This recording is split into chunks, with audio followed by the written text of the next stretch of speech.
Hi, I'm Shao. Many of the newcomers to the photographic community live under the premise that photography is a contest for popularity. That stems from being inspired by photography made by other people. Those beautiful compositions of nature, of wildlife, those inspiring portraits where everything seems to be perfect, a sharp human face with a non-existent context, a very blurred background. You know what I mean. Those widely accepted standards of what a good photograph should look like.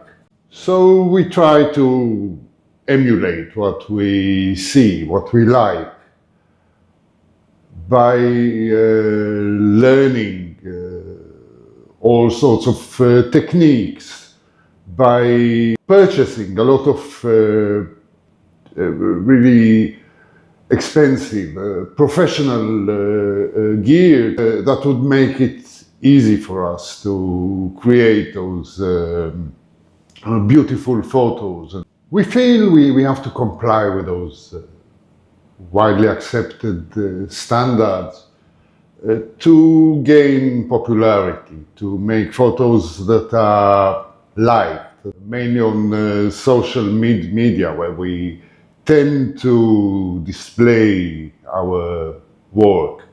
Camera manufacturers gladly adopt this assumed race for popularity because it helps them sell more expensive cameras, more expensive lenses that make capturing those images easier.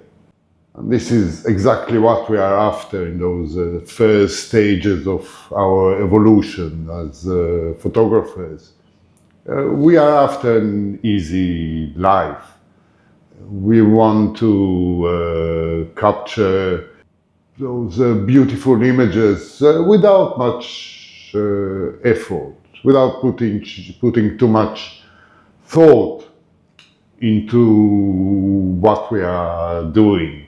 Some YouTubers work in the service of the camera manufacturers because they create this hype every time a nice lens or a nice camera is announced, and they make you believe that new item is the best thing ever, that it will enable you making just the photograph you want to make.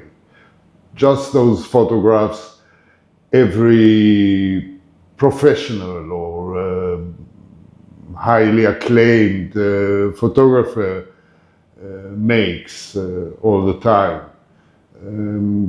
This is the case with a lens such as the new Sony 50 to 150 f2 zoom. That is a very expensive lens. Every YouTuber who had the chance to use a pre-production copy of this lens went out of their way to tell you how useful it is, how beautiful the images that are made with it look.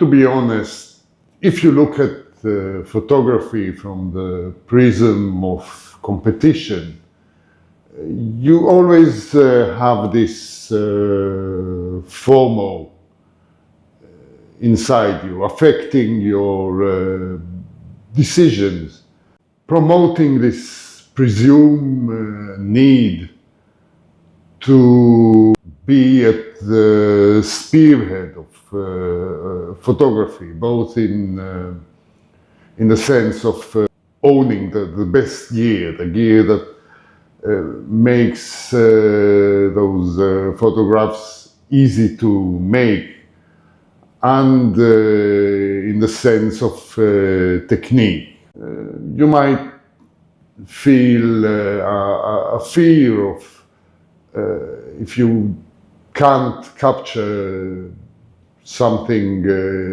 interesting or beautiful around you with the gear you have on you or in your bag, someone else might be able to do it and gain all the praise from the community or even from laymen on social media.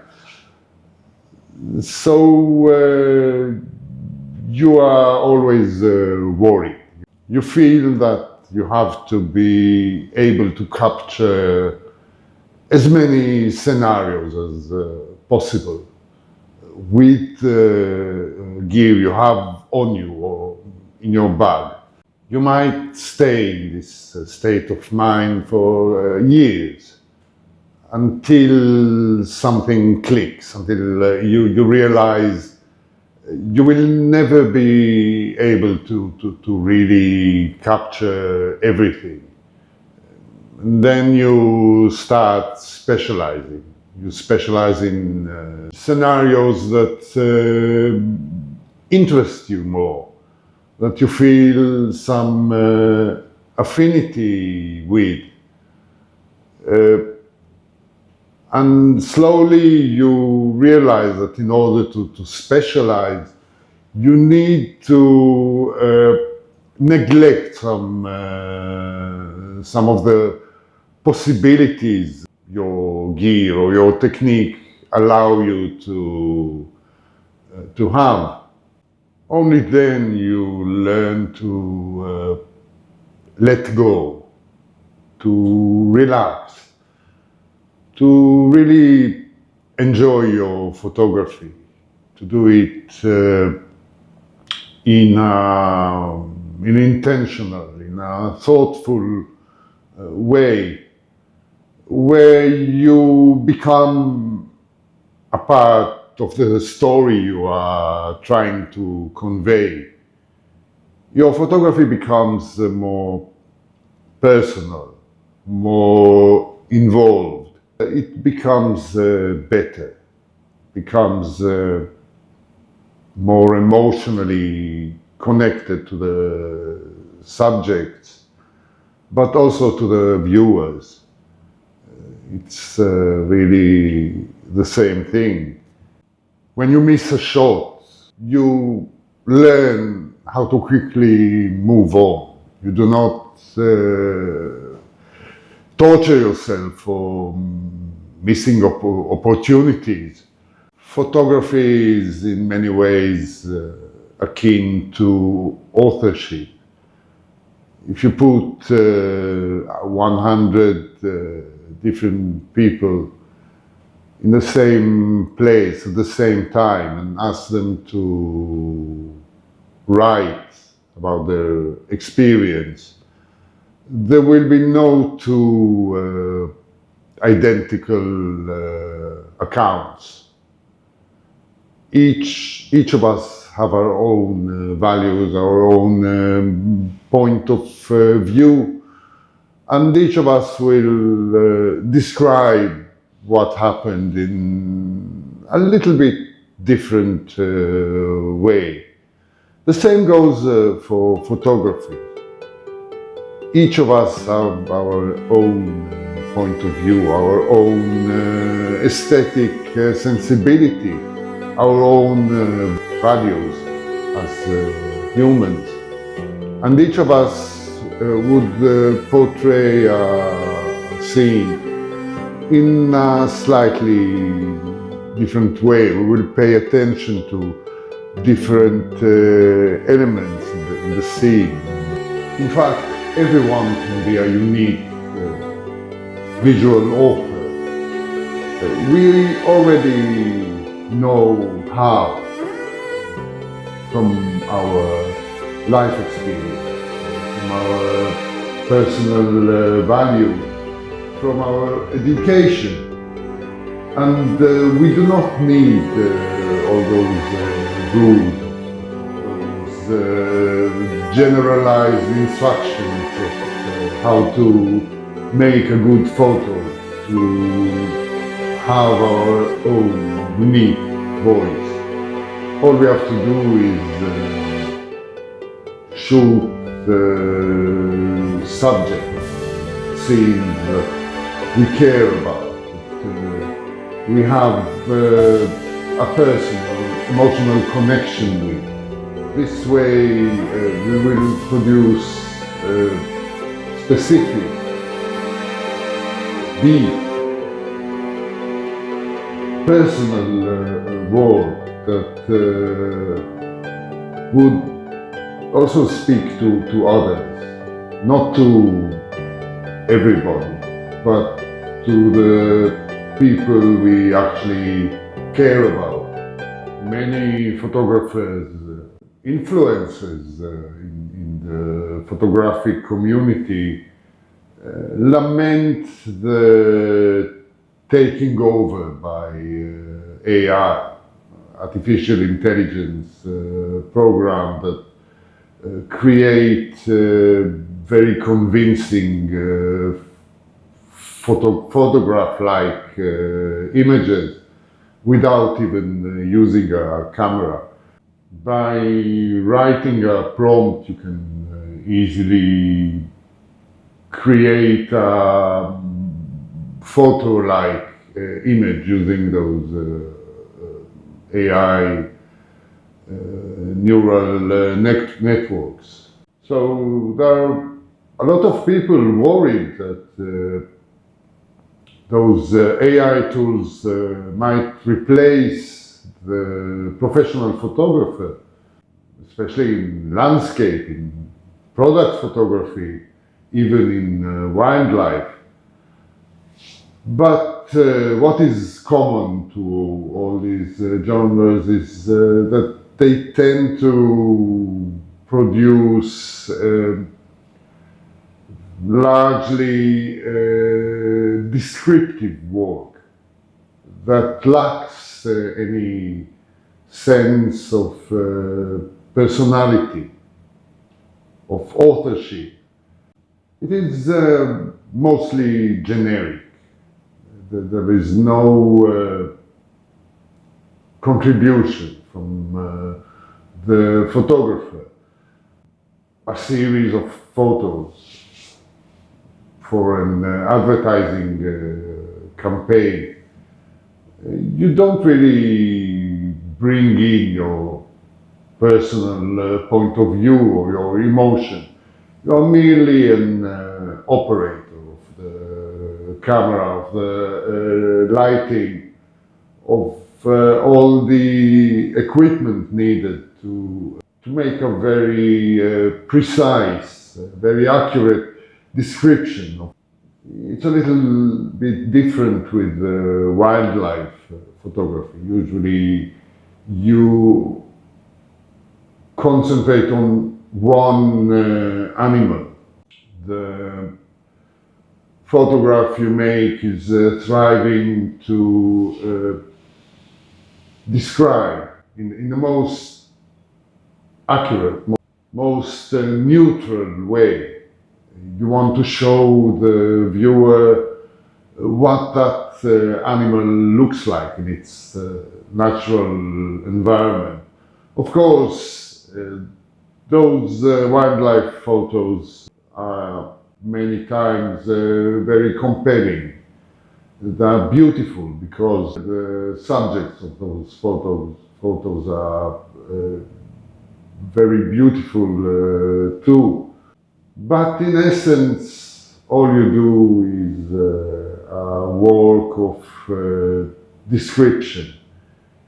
In those photos, you do not communicate your personality, your intimate relation with the subject. And this is exactly what AI is designed to do. It does not produce very emotional work. It might be personally emotional to you, but in general, I think that those generic images made by AI programs are not very compelling in the intimate human sense. So AI is not going to kill photography, not just yet. There is still a place for authorship, for a more connected, more emotional work. In fact, AI might be the best thing that happened to photography ever. You see, when photography was invented, a lot of artists felt that their art, their personal vision, and their income was threatened by this new technology that made making those very descriptive, very generic work a lot faster, a lot easier. But in fact, in retrospect, what photography did was it liberated the painting. Paintings did not have to be so realistic anymore.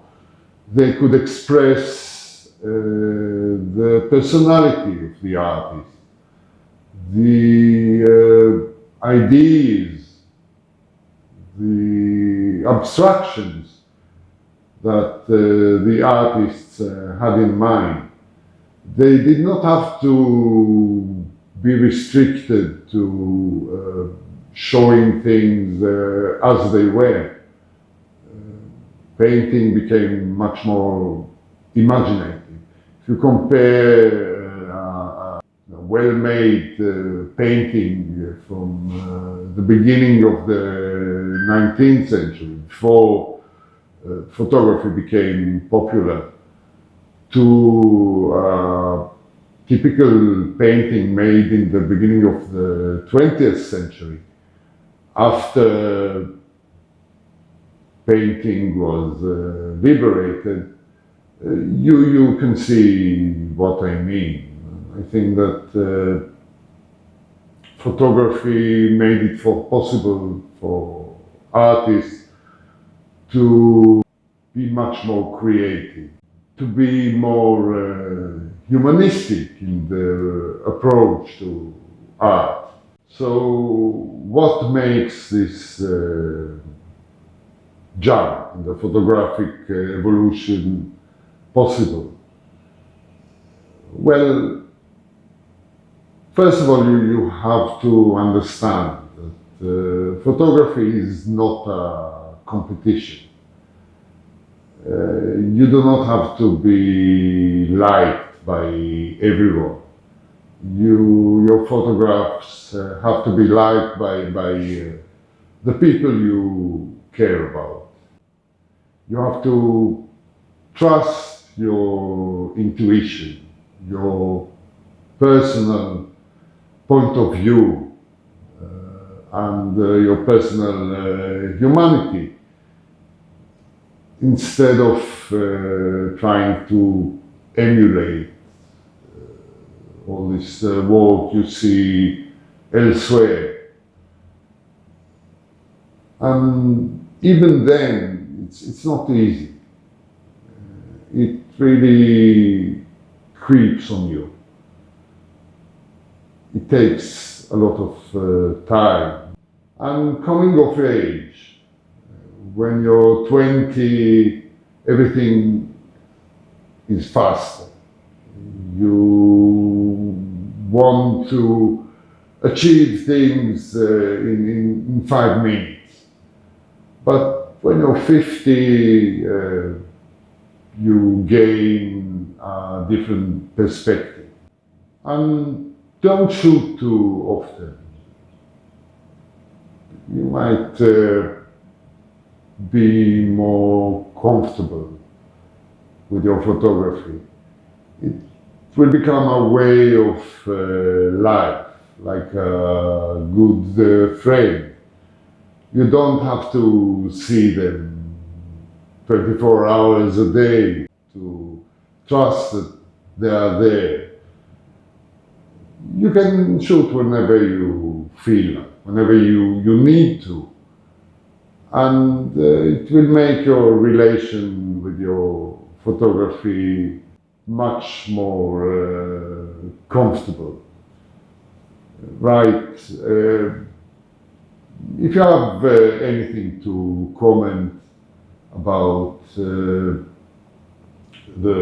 photographic evolution and about AI and what it means to photography, please comment below. If you like what you watch, you can always buy me a coffee. It's a nice gesture between gentlemen. So thank you for watching and see you again soon.